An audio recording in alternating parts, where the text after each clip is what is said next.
بہتر ہے کہ ان شیروں کو سکھا دے رمے آہو، باقی نہ رہے شیر کی شیری کا فسانہ۔ کرتے ہیں غلاموں کو غلامی پہ رضامند، اور تعویل مسائل کو بناتے ہیں بہانہ۔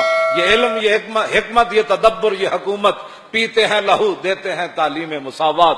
فریاد افرنگو دل آویزی افرنگ، فریاد شیرینی و پرویزی افرنگ، عالم ہما ویرانہ از چنگیزی افرنگ، معمار حرم باز بد امیر جہاں خیز، از خواب گراں خیز۔ کیوں جی شرع یورپ بے نزائے کیل و کال، بررا کرداس بر گرگاں حلال۔ اقبال کہندا میں پورا یورپ پھریاں، میں انہاں دا ویکھیا کہ پورا یورپ این متفق ہے، شرع یورپ بے نزائے کیلو کال۔ اقبال کہندا کدی بھی اتنے باس نہیں ہوئی کہ برما اتنے کی گزر گئی، کدی بھی اتنے باس نہیں ہوئی کہ جناب فلسطین غلیلاں نال اگے گن کھڑی ہون، توپ کھڑی ہون تے غلیلاں نال مسلمان انہاں دا مقابلہ، یہ کدی بھی باس نہیں ہوئی کہ یار غلیل تے توپ دا بھی کدی مقابلہ ہویا، ہاں غلیل تے ٹینکاں دا بھی کدی مقابلہ ہویا۔ کہندا اتنے کدی بھی باس نہیں ہوئی کہ شام دے وچ کیڑی قیامت گزر گئی، اتنے کیڑے کیڑے بم سٹے کہ بیٹھے بیٹھے پورے مسلمانوں دیاں بستیاں خاک ہو گئیاں، بے نزائے کیلو کال۔ کہندا اتنے کدی بھی یہ باس نہیں ہوئی کہ جناب کشمیر وچ کیڑی قیامت گزری، افغانستان وچ قلعہ جنگی وچ کی ہویا، تورا بورا دیا پہاڑیاں دے تھلوں پانی نکل آیا، اتنا انہوں نے جناب اتنے بم باری کی۔ کہندا یہ باسا اتنے کدی بھی نہیں ہوئیاں، بات صرف وہاں یہ ہوتی ہے کہ پاکستان میں 295 کا قانون غلط استعمال، پوری ہے جی یورپی یونین بھی اس پر ہے، اور ٹرمپ کو بھی اس پر پریشانی ہے، اور جو ٹرمپ کے چمچے یہاں ہیں لبرل، جو کھاتے پاکستان کا ہے، جو حضور کے نام پر بنا ہے، اور دن رات ناموس رسالت کے خلاف بیٹھ کر بک بک کرتے ہیں، اور ہمیں کہتے ہیں کہ یہ انتہا پسند لوگ ہیں، ان کو نئی الیکشن میں آنا چاہیے، ان کو روکو۔ میں کہتے ہیں تواڈے ہن پاپ ہی نہیں روک سکتا۔ اور توجہ توجہ توجہ توجہ توجہ توجہ، ان کو روکو۔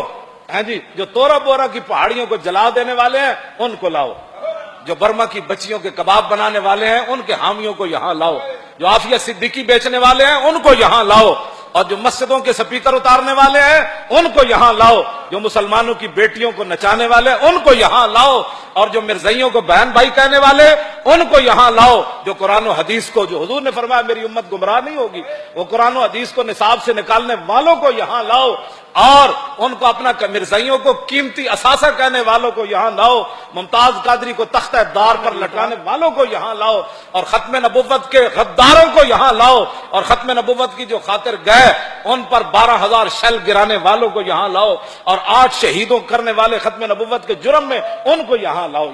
یہاں باتیں یہ ہوتی ہیں، وہ جی یہ لبیک والے کہاں سے آ گئے، ان کو سیاست میں کیسے آ گئے، یہ اس کو لاؤ جو ننگیاں بیٹیاں بش نو وکھاندا رہا۔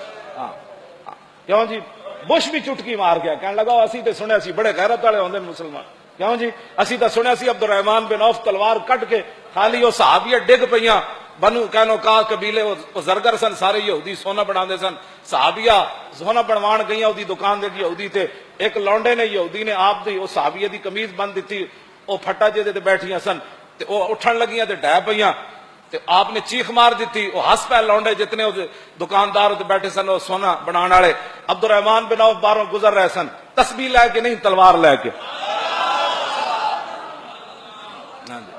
کیوں جی وہ ایٹم بم بنا لیا انہوں نے، ایٹم بم برسا بھی دیا انہوں نے جاپان کے اوپر، جی وہ پھر بھی آج امن والے ہیں، اور امت آج تک رسول اللہ کی تلوار کا ایسے کھل کر بیان نہیں کر سکے، نہ مولوی بیان کر سکے، نہ سجادہ نشین بیان کر سکے۔ ان کو پتا تھا نہ مولویوں کو بھی کہ ہم نے بھی بدر میں نہیں جانا، ہاں جی، اور پیروں کو بھی پتا تھا جو 20 قسم کے جبے پہنتے ہوں، جو ہر کس وقت ہاتھ چموانے کے لیے تیار بیٹھے ہوں، جن کے جوتے پہنانے والے اور ہوں، جن کے ہر بیٹے کی گاڑی علیحدہ ہو، جو ختم نبوت پر ادھر حملہ ہو رہا ہو وہ پیر یورپ کے دوروں پر روانہ ہونے والے ہو، اور یورپ میں جا کر نیشنلٹیاں لے رہے ہوں، اور امریکہ کے جناب وہ نیشنلٹی کے لیے فارم پر کر رہے ہوں کہ اگر مجھے، ہاں میرے پاس وہ سارے وہ ان کے حلف نامے موجود ہے، یورپ میں جو کچھ ان سے لیتے ہیں اس میں امریکہ کے حلف نامے میں یہ بھی ہے کہ امریکہ کی حفاظت کے لیے مجھے ہتھیار بھی اٹھانے پڑے تو میں اٹھاؤں گا۔ وہاں جا کر فارم پر کر دیا نیشنلٹی لینے کے لیے کہ میں امریکہ کے لیے ہتھیار بھی اٹھاؤں گا،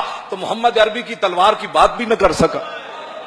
ان لوگوں نے کیا باتیں کرنی تھی، اور ان لوگوں نے دین کی کیا حفاظت کرنی تھی۔ کیوں جی؟ اقبال کہندا تو بدل گیا تو بہتر کہ بدل گئی شریعت کہ موافق تدروا نہیں دین شاہبازی. اقبال کہندا چنگا ہویا بٹیریا تو بدلیا نال دین بھی بدلیا. شاہیناں دا دین بٹیریاں دے موافق تے ہو نہیں سکدا. ہاں جی او تے اے کدی بدر وچ لے گیا کدی او دے چ لے گیا. پیٹو تے پتھر بنوا کے تے 50,000 دے لشکر دے سامنے کھڑا کر دیتا. تہ بند بدیا ہوئے. حضرت حذیفہ بن یمان میدان خندق کی جو حضور نے فرمایا حذیفہ 25,000 لشکر دی خبر لے کے آؤ تے ایک تہ بند بدیا ہوئے تے زمین نال لپٹے ہون سردی دے بچاؤ واسطے. فرمایا جب حضور نے پوچھا نا کون تے کہندے میں اتنی سردی لگی ہوئی سی میں زمین نال این لپٹے ہویا سی. فرمایا کون؟ حذیفہ فرمایا اٹھ. کہندے میں اٹھ کھڑا ہوا. عرض کی کیا حکم ہے؟ فرمایا جاؤ جا کر لشکر کی خبر لے کر آؤ. کہا یہ بھی نہیں کہا حضور کپڑے بھی نہیں دیتے, ٹھنڈی ہوا چل رہی, پیٹ ہوتے پتھر بدے تے 50,000 لشکر میں کلیاں جاواں. کہنے لگے میں چل پیا. جدو میں چلیا تو پھر حضور نے ہاتھ چک دیتے, یا اللہ اے حذیفہ تیرے نبی دی گل من گیا, انہیں چوں ہی نہیں کی تھی. ہن تیرے نبی اس واسطے دعا منگدا یا اللہ دی دائمی حفاظت کری, بائیویں حفاظت کری, اتوں بھی حفاظت کری, زمین دے تھلوں بھی یا اللہ دی حفاظت وچ نو لے جاویں. 50,000 دا لشکر ادا جڑا بال بھی ڈنگا نہ کر سکے. کیوں جی؟ میں انہاں ناز تے میں ہمیشہ گل کرنا کہ جنہاں دے اسی کام کردے او سانو بیاسرا چھڑ دے دے. ہاں جی جی حذیفہ بن یمان تہ بند بن کے خندق وال کافراں وال ٹر پے تے دعا ہو گئی تے اسی فیض آباد وال چلے تے انہاں دے سہارے اُتی چلے, اور ساڈے کول کیڑا سہارا.